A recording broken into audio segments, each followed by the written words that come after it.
Malam ini, saya akan membawakan sebuah kisah menyeramkan tentang sebuah rumah tua dengan satu kamar yang tidak pernah dibuka. Konon, kamar itu menyimpan rahasia gelap yang tidak boleh disentuh oleh siapapun. Namun, apa yang terjadi ketika pintu itu akhirnya dibuka? Mari kita mulai ceritanya.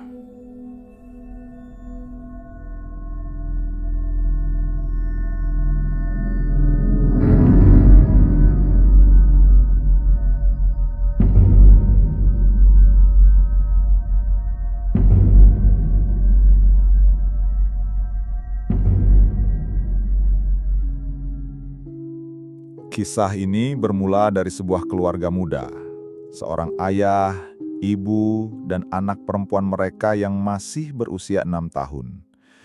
Mereka baru saja pindah ke sebuah rumah lama peninggalan kerabat jauh yang sudah lama meninggal. Rumah itu cukup besar, bergaya kolonial Belanda, dengan cat dinding yang mulai mengelupas, jendela tinggi berlapis kayu, dan sebuah tangga kayu yang berderit setiap kali diinjak. Sekilas rumah itu memang terlihat megah, namun di baliknya tersimpan suasana yang ganjil. Di lantai atas rumah itu ada sebuah kamar yang pintunya selalu terkunci. Kunci itu entah di mana. Dan menurut cerita orang sekitar, kamar itu memang sebaiknya tidak pernah dibuka. Beberapa tetangga sempat memberi peringatan halus. Ada yang bilang, "Kalau malam jangan dekat-dekat kamar atas itu." Ada pula yang berbisik lirih, "Shh, sudah banyak yang tidak betah tinggal di sana karena kamar itu menyimpan sesuatu." Awalnya, keluarga ini hanya menganggap semua itu sekadar cerita tahayul. Namun semakin lama mereka tinggal, semakin terasa ada sesuatu yang tidak beres. Setiap malam, sang ibu kerap mencium bau anyir. Bau seperti darah yang berasal dari arah pintu kamar terkunci itu. Anaknya pun sering terbangun, menangis, sambil menunjuk ke arah atas. Katanya ia melihat seseorang berdiri di balik celah pintu kamar itu. Malam demi malam, gangguan makin terasa nyata. Suara ketukan pelan terdengar, tok, tok, tok. Bukan dari pintu depan, bukan dari jendela, melainkan dari dalam kamar terkunci itu. Ayahnya mencoba menenangkan dengan berkata, itu hanya suara kayu tua yang memuai. Tapi suara itu terlalu nyata, terlalu berirama, seperti ada yang benar-benar mengetuk dari dalam.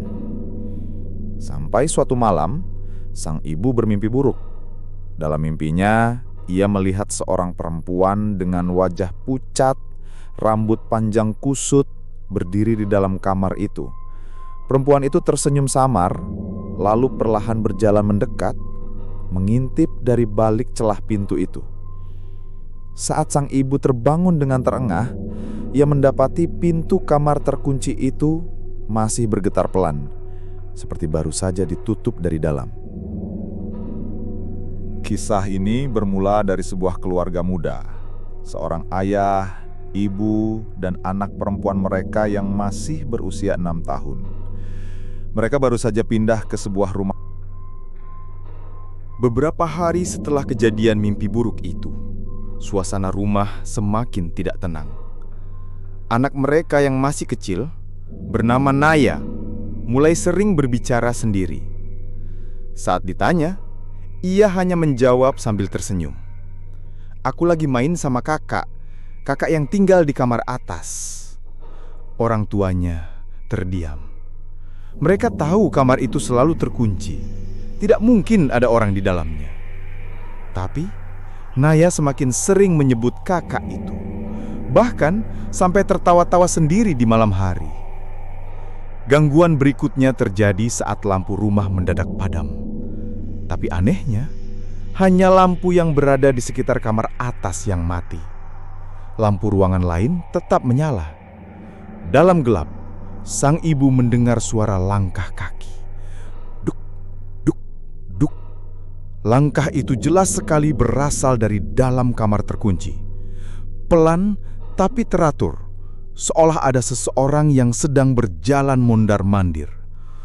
Saat ia memberanikan diri mendekat, pintu kamar itu bergetar keras, duk-duk-duk-duk, seperti ada yang mencoba keluar dengan paksa. Malam berikutnya, gangguan semakin nyata. Dari celah pintu, terlihat ada bayangan hitam tinggi menjulang.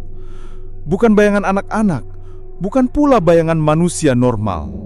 Sosok itu berdiri diam, hanya menghadap keluar, seakan sedang menunggu seseorang untuk datang. Dan tiba-tiba, dari bawah pintu, mengalir cairan merah pekat. Bau anyir menyengat menusuk hidung. Darah yang perlahan merembes keluar menodai lantai kayu tua. Sang ibu menjerit, menarik anaknya menjauh. Sementara sang ayah berusaha keras mendorong pintu itu agar tetap tertutup rapat.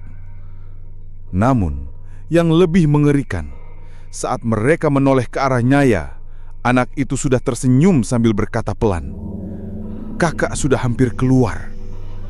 Malam itu menjadi puncak kegelisahan keluarga tersebut. Sang ayah akhirnya turun ke gudang rumah, mencari sesuatu yang bisa menjawab misteri itu. Dan di sudut paling berdebu, ia menemukan sebuah kotak kayu kecil. Di dalamnya terdapat sebuah kunci tua, berkarat, seolah sudah lama sekali tidak tersentuh. Ia menatap kunci itu dengan wajah pucat. Dalam hatinya, ia tahu inilah kunci yang selama ini mengunci kamar terlarang itu.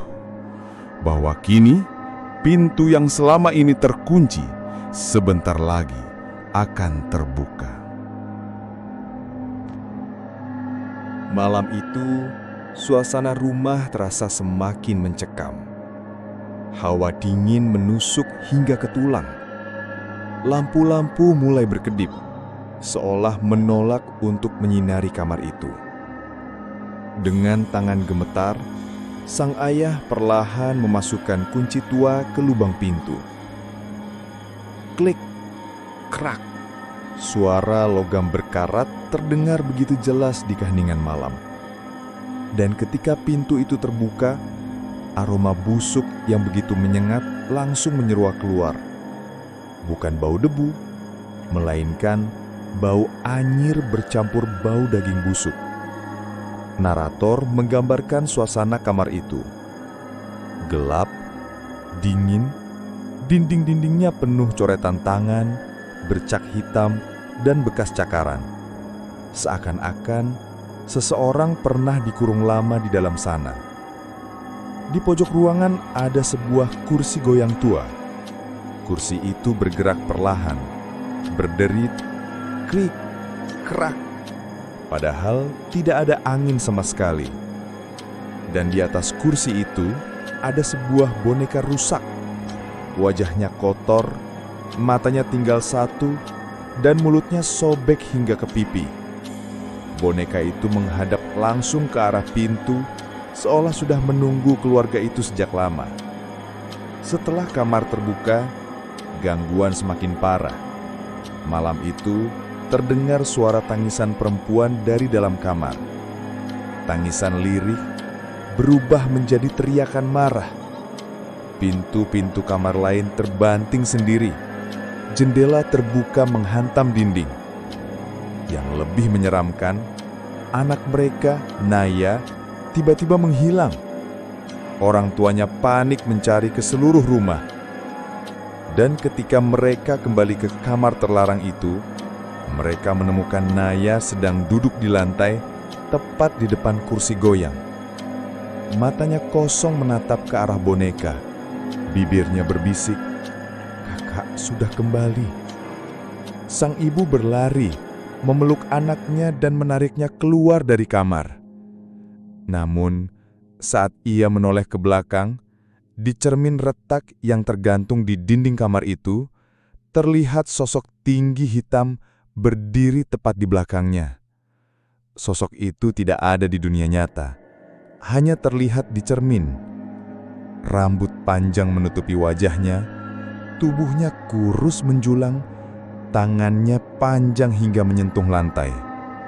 Sang ibu menutup pintu dengan terburu-buru. Tapi sebelum pintu itu benar-benar tertutup, kursi goyang di dalam kamar bergerak makin cepat, dan boneka rusak itu jatuh ke lantai, menoleh ke arah pintu, tersenyum. Episode ketiga ini ditutup dengan satu kalimat, bahwa apapun yang ada di dalam kamar itu kini sudah terbangun, dan keluarga itu tidak bisa lagi menghindarinya. Keesokan harinya, sang ayah berusaha mencari tahu tentang rumah yang mereka tinggali. Ia menemui tetua kampung, seorang kakek tua yang sudah lama tinggal di sana. Dan dari kakek itulah, akhirnya rahasia kamar terlarang itu terungkap. Menurut cerita, kamar itu dulunya ditempati oleh seorang perempuan muda. Ia adalah anak angkat dari pemilik rumah sebelumnya. Namun suatu malam, perempuan itu ditemukan tewas mengenaskan, dengan tubuh penuh luka, terkunci di dalam kamar itu sendiri. Mayatnya tidak pernah benar-benar ditemukan, hanya bercak darah yang meresap dalam ke lantai kayu. Sejak saat itu, kamar itu sengaja dikunci, dan kunci disembunyikan agar tidak ada yang masuk lagi. Malam berikutnya, gangguan semakin brutal. Lampu seluruh rumah padam. Terdengar suara langkah-langkah cepat berlari di lorong. Suara teriakan perempuan bercampur dengan suara anak kecil tertawa. Sang ibu tiba-tiba kerasukan. Matanya melotot, bibirnya bergetar, dan dari mulutnya keluar suara asing. "Aku tidak pernah keluar, aku masih di sini." Anak mereka Naya kembali menghilang. Dan kali ini mereka menemukannya sedang berdiri di dalam kamar itu, menatap kursi goyang kosong. Boneka rusak yang semalam jatuh kini sudah kembali duduk rapi di kursi, seolah tidak pernah bergerak. Panik dan putus asa, keluarga itu mencoba melakukan doa bersama di dalam rumah. Namun setiap kali ayahnya membaca ayat suci, pintu kamar itu terbanting keras, kaca jendela pecah, dan suara tangisan berubah menjadi raungan marah. Sampai akhirnya mereka menyadari satu hal. Mereka tidak bisa melawan. Satu-satunya jalan hanyalah pergi meninggalkan rumah itu. Beberapa hari kemudian, rumah itu kembali kosong. Keluarga itu pergi tanpa meninggalkan jejak, bahkan tidak sempat membawa semua barang-barang mereka. Pintu kamar yang dulu terkunci, kini terbuka sedikit, menganga, seperti sedang menunggu penghuni baru.